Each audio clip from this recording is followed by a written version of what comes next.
Hey everyone, welcome back to Life Behind the Laundry. If you're new here, I'm Ayabella, a stay-at-home mom of 4, and this podcast is all about the real, unfiltered side of motherhood. Before we dive in, don't forget to like, share, and subscribe. It really helps my channel grow.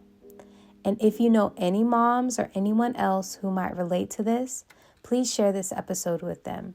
I truly appreciate you taking the time to be here with me today. Now, I know decision fatigue is real, and as moms, we're constantly making a million little choices every single day. But what if I told you I found a game changer for meal planning? Something that saves me time, energy, and money while still keeping my family fed. Stick around because I'm sharing my top secret weapon later on in this episode. Let's talk about decision fatigue, something I don't think gets enough attention. For me, it builds up over the course of the week, but I really feel it hit on Sundays. On the outside, my Sundays seem pretty chill, just me on my laptop, moving here and there around the house.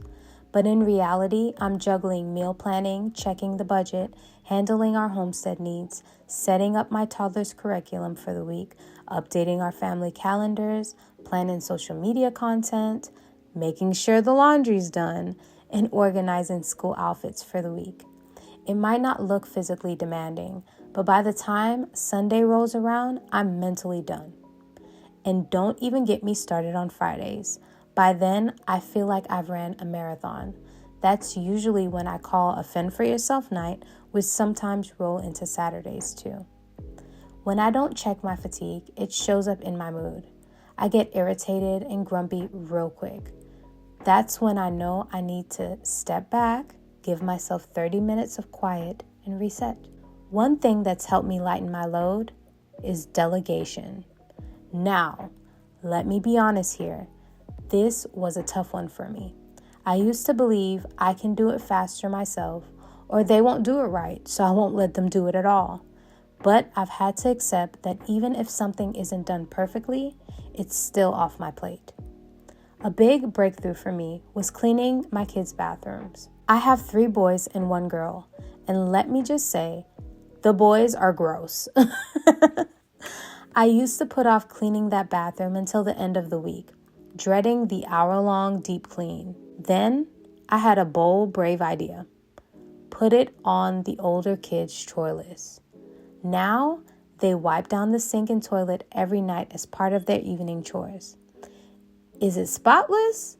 No, but by the time I go in there at the end of the week, I only have to scrub the tub, mop the floor, clean the mirrors, and wipe down a little bit.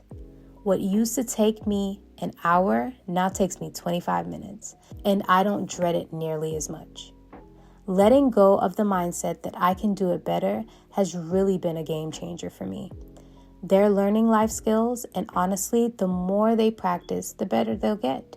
Now, let's talk about something I know many of us struggle with, meal planning. It's so easy to fall into a rut, making the same meals over and over again. Add in picky eaters, rise in food prices, and trying to balance nutrition, it can be overwhelming. I've really had to get creative with saving money on groceries for my big family.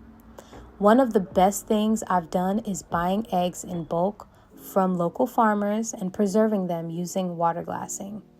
Instead of spending $5 per dozen every week, I paid $36 for a box of eggs that lasted me over a year.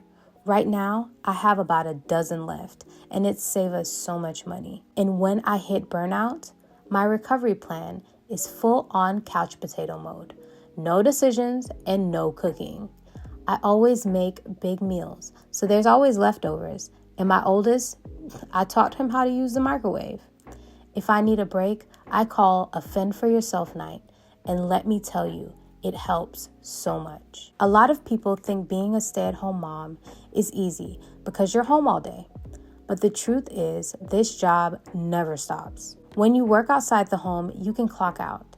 But as a stay-at-home mom, you're always on.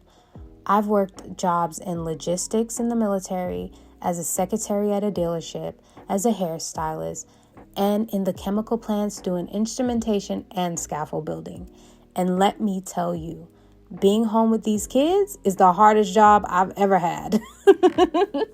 With toddlers, you're in constant supervision mode because they will find new ways to hurt themselves every single day. And when I was homeschooling my older two while juggling the toddlers, I felt like I was drowning.